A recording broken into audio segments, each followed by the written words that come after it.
Hello guys, I am Jeshwant Kumar. I'm a data science intern at the Sparks Foundation. This is my task 3, exploratory data analysis on the retail, where I was provided by a data set of sample store. So my task is I have to perform explorative data analysis on the data set sample superstore. Considering myself as a business manager, I have to find the weak areas where the company or the respective shop can work and make more profit, and also I have to derive some insights from this data. So for the first step, we are importing all the required libraries. Here we are importing 4 libraries: pandas, numpy, seaborn and matplotlib. Basically here pandas and numpy are used for the data manipulation, and seaborn and matplotlib are used for data visualization. And in the second step, we are reading the data set, where we used pandas mentioning as variable pd, and with the given data set is the csv comma separated file. So we are reading the given data set by pd dot read csv, and this is the sample data set where I stored the data set and representing here. And this sample data set dot shape gives the dimensions of the data set, where it shows 994 rows and 13 columns, and sample data set dot head gives the first 5 rows of the data set, and sample data set dot tail will use the last 5 rows of the data set. Here sample data set dot describe will allows us to check for the statistical data where we require it in the further process. And this sample dataset dot info, here basically we are checking for the concise summary of the dataset. These are the columns representing ship modes, segment, country, city, state, etc. Here we can check the data types of the respective columns, whether it is object or int. Likewise, and this dot value counts will throw the categorical data. Basically here the categorical data is thrown into 3 types: office supplies, furniture, technology, and this is the one that's showing. And coming to the next step, here we are checking for the duplicated data with the help of this line code. Sample data set dot duplicate dot sum will gives the number of rows that are present in the data, that are number of duplicated rows. Here we got to know that there are 17 rows that are duplicated rows in the data set, and we are dropping those 17 duplicated rows in this line number 15. And this dataset dot n unique will use the unique data present in the dataset, and here we are representing and we need to drop the irrelevant column here. Irrelevant column in the sense, basically the column which we don't need for further use. Like here the postal code we are not using. Here you can check here. This is the postal code.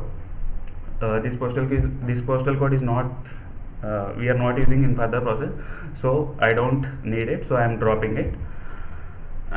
Here. Sample dataset drop columns of call axis is equal to 1, and here now we have to find the relation between rows and columns. Basically in relation we are finding 2 relations: correlation and covariance.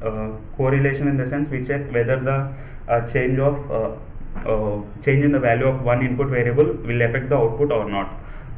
This is the correlation, and likewise we also find the covariance relation, and we are finding we are again representing the first 5 lines of the data set with the help of sample drop dot head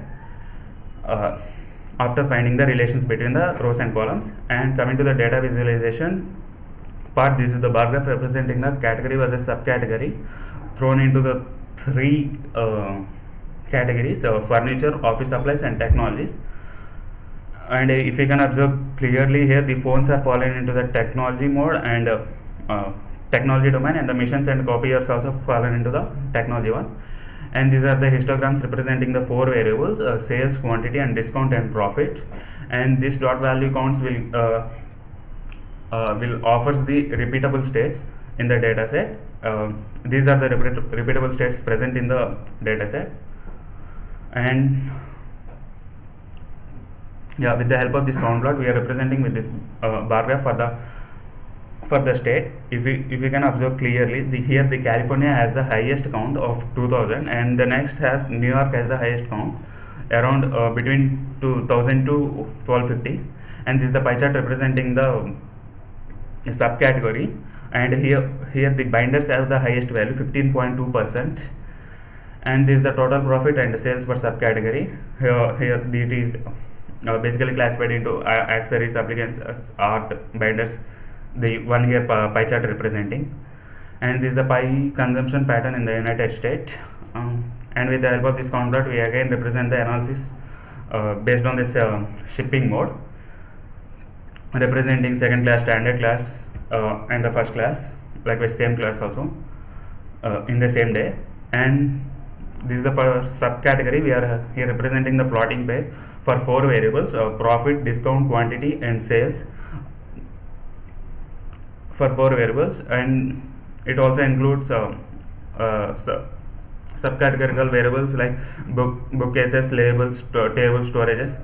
And if you can observe here, the graphs are outliner, and this is the line graph representing the quantity of discount we are it's providing, and these are the bar graphs representing for the each state: California, Washington, Mississippi, and Arizona, where